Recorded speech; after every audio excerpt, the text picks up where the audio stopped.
तुझे दर ते आयो खेर वठण आया झोल भरे छॾ जवान सखी आयो पिनण आया झोल भरे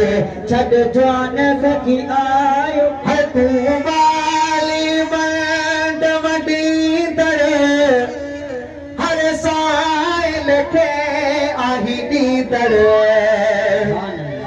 तूं वाली वंड वॾी दर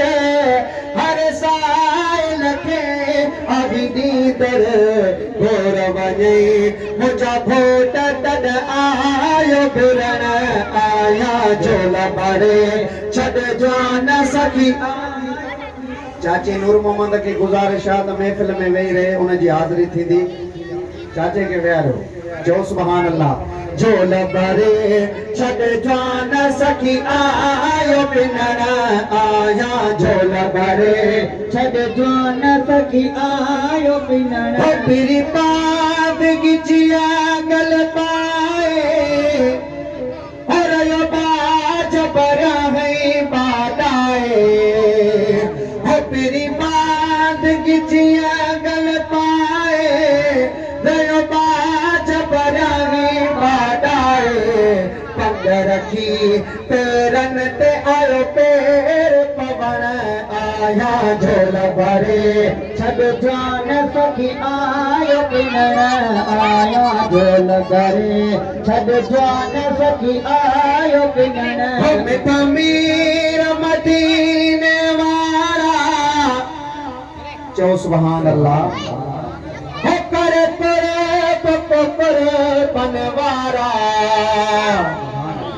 मिठा मीर मदीने वारा करे करे बनवारा शान भरिया शहज़ोर आयो बाहु बदन आया झोल भरे छॾ जवान सखी आयो पिनण आया झोल भरे छॾ जवान सखी आयो पिनण मिठा पार त थई अॻिते जी हिन शाहिद दावेरी जॾे जी सोहा भरिया सरदार आयो अर्ज़ करण आया झोल भरे छॾ जवान सखी आयो पिनण आया झोल भरे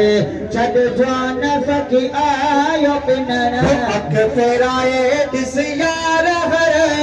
पीर असां जो वालख मुबारक अथव दस्तगीर असां जो वालख मुबारक अथव जो मुर्शिद दस्तगीर हाथ मथे करे भेज दस्तगीर लख मुबारक अथव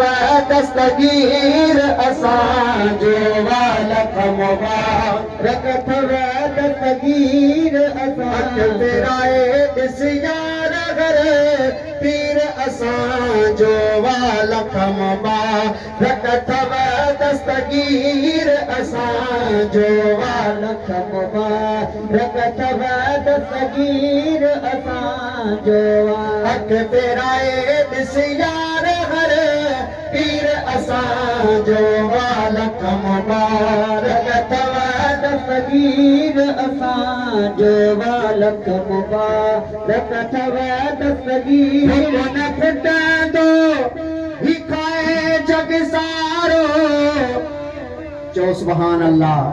हो कोन फुटंदो खाए जग सारो रहमत